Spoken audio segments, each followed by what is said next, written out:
That's why you was doing it and not me. Okay, moving on. Oh, Lord. I'm so glad we could have a giggle. Mm-hmm. Okay, so we were talking about housing, so we want to give you some numbers, so it's not like we just talking off the top of our head. So when it comes to housing, according to Chris Cuomo's report that is on CNN, if you want to look it up, just type in Chris Cuomo and his systematic racism opinion, because keep in mind, they got other folks around here talking about it don't exist. What's the guy's name on CNN? I forgot his name. The one that did the story. That we talking about? The black guy, Chris, yeah. No, not Chris Cuomo. What? I'm not talking about Chris Cuomo. That's why I said the guy that's on CNN that actually did talked about the systematic racism. What's his name? I can't the one that works on remember his CNN. name right now. I can't remember his name right now. Oh but my I know God, he's very key. He's the one that was talking about it. Oh Lord. Okay, anyway, go ahead. No, I want you to get on and talk what you were talking about. Oh, what, ma'am? Go Thank ahead. you. All righty then. Okay, so we were talking about houses. So when it comes to, once again, proving that systematic racism is real, systematic racism is not about feelings and beliefs, and I continue to learn this when I was advocating last week. It's not about feelings and beliefs. It's about how our system is made up and how there's differences between white and the black, okay? So I paraphrase that. So that's what systematic racism is about, and we have proof right here with this article here. So when it comes to blacks and whites, where's my, okay, wait a minute. When it comes to owning homes, there is a difference between blacks and whites. Systematic racism, I wonder why.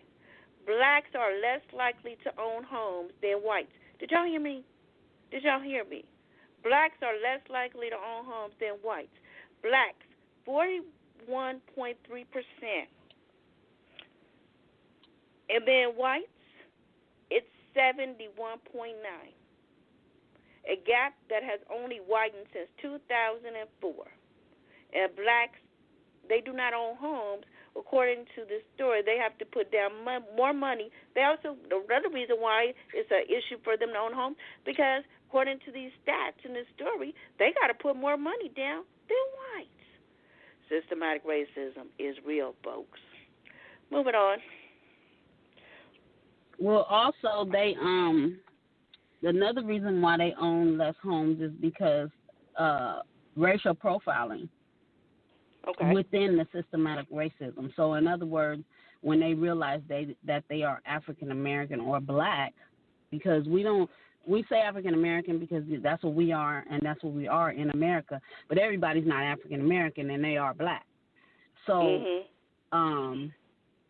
once they know that it's a black person, then if they are racist, they will racial profile them. They will, they won't give them a fair, like they'll look for something or they'll just push them to the side until they find somebody else who qualifies and just say that somebody else got the house before them. I know a couple that has a podcast right now. They're African American. They are African American, but it's a black couple. And when they bought their first home, their agent apparently was not black. And he tried to keep them from getting the house. Now, what his stance was, why his reasoning was he was trying to keep them from getting it, I don't know who all was involved in that. However, they were overqualified to purchase that home and the area that they wanted to get it in. And he tried to stop them, and they had to go behind his back and go to the seller and give them a deposit on the home so that they could get it because he was trying to give it to somebody else.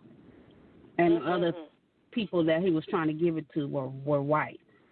And so if you want to hear this story, all you have to do is go to His and Her Money. And when they talk, you look for when they purchased their first home, and you will hear the story on what happened step by step. But, yeah, that type of stuff does go on. It's very, very much popular. Well, thank you. Thank you for the plug. Mhm. Yes. His and her. They talk about that. Actually, they interviewed a Caucasian white lady. They interviewed a white lady who grew up in Chicago, and she's an elderly lady, which means that she was around during the time. Well, her parents. She was a child, and her parents were the ones that actually was around during the time that all this stuff was happening. She kind of reaped from it coming up. But she ended up writing a book about it on how they they segregated, they disproportionate did a disproportionate with the housing market, and how they set it up. It was a system that was put in place to prevent blacks from purchasing homes. It was like, back then it was real popular, and, even we discussed it a little bit last week. Now it's supposed to be illegal, but the problem is that they already put the systems in place. So once the systems were put in place, it's very difficult to change it. So if that's just like I'm going to use the criminal justice system as an example.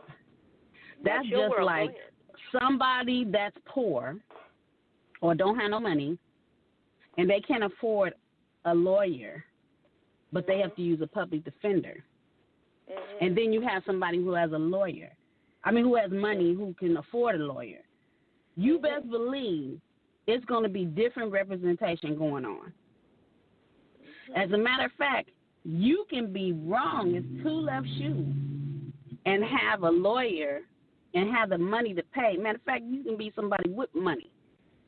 And, they figure out a way to get you out of that situation. Or if you were innocent, they can get you out of it. But you got people that's in jail right now, and they were innocent, and they made them guilty. They were charged as guilty as charged because they didn't have proper representation. So I use that as an example of the same thing, with this situation.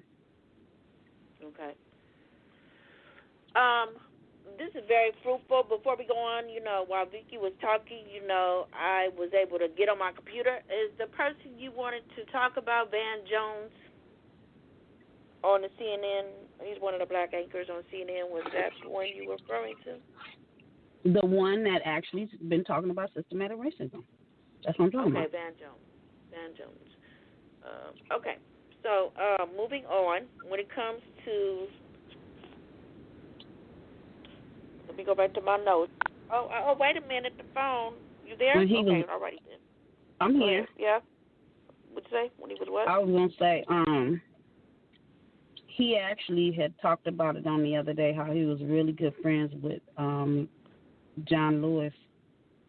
No, that's not him. Oh, okay. I want to make sure that was maybe that's somebody else. That's not who I'm talking about. Okay. I think his name was Donald something. Don Lemon, something like that.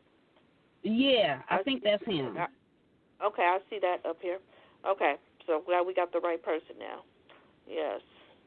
Okay, so when it goes to, thank God I love to research, so it wasn't enough for me to just put that up real quick. We want to make sure that we're accurate here on Tunnel Vision. Don Lemon. We just want to make sure we're accurate here on Tunnel Vision. Well, I'm glad I got it right this week. Man. I was glad with Test Lady. Well, I mean, he seemed like the one that's been really talking about it. Like, he's the one that that had a big, like a nice little spiel on a video talking about systematic racism. That's why I was like, I didn't understand why you didn't say his name. Oh, because I was just probably didn't think about it. He was probably more focused on Chris Cuomo. Chris Cuomo, yes, I was. So I'm glad you know me. Goodness, man, Jesus. Anyway, moving on. I'm like, what happened to that? I'm like, that ain't getting no love. Look, maybe I didn't watch that part of the video. I don't know. But moving on. Okay, now when it comes to systematic racism as well, when it comes to owning cars, oh, my God. Okay, COVID-19, working at the house. Ain't nobody here to help me. I'm producing the show with Miss Vicky by myself, and I gotta keep logging into my phone. Don't y'all hate when y'all have your phone and when you put a lock on it, it keep going away, and then I gotta keep signing in, man. And the only reason why I got that lock because Miss Vicky was like, I need to have a lock. Man, it's getting on my nerves right now. It's invading with the show. Okay, where am I at? When it comes to owning cars, most likely blacks, when they are looking at the numbers, 24% blacks do not own cars due to income and credit challenges. And we know that for a fact, first-hand personal experience, that is real. Our credit, not every black person, but, for the most part, there's, how can I say this? Well, yeah, there's a lot of blacks that are doing well financially. There's a lot of blacks who are not in debt. There are a lot of blacks who are educated in that area, but it's more blacks that are not than there are of those that are, and a lot of that has to do with a lot of it has to do with the past, with the system that's put in place. If you're spending so much time to survive, you don't even think about educating somebody yourself. You know what I mean? Like, it's much easier now for people to do it than it was back then. We have more resources, but back in the day, the resources were not there. They barely got the resources. And then if you didn't even know anything about a resource, we have things that we have bucket lists that we want to accomplish as well. And some of those bucket lists is stuff that we're providing resources for, things we couldn't even find resources for. But you best believe in white folks had the resource. You know what I'm saying? Like, they knew about it ahead of time. They had people that gave them the resource, So, and then going back to what we're talking about, how they that number 24% do not own cars due to income and credit. Like Vicki said, they have some blacks that don't have to worry about that. But I feel confident that the number is bigger for those that are not even thinking about their credit or raising it or anything, because they're just trying to survive. I mean, I'm just speaking the truth. They're just trying to survive. They ain't even thinking about that. However, that your credit is important, and that's why educating yourself on all different areas, especially your credit, is important, because your credit does affect you when you're trying to get a house, get a car, or anything. And just lately, I've been blessed to be informed and advised to take my credit score a little bit more seriously. And as we speak, I'm working on that. So moving on. Also, according to Chris Cuomo's report, when the family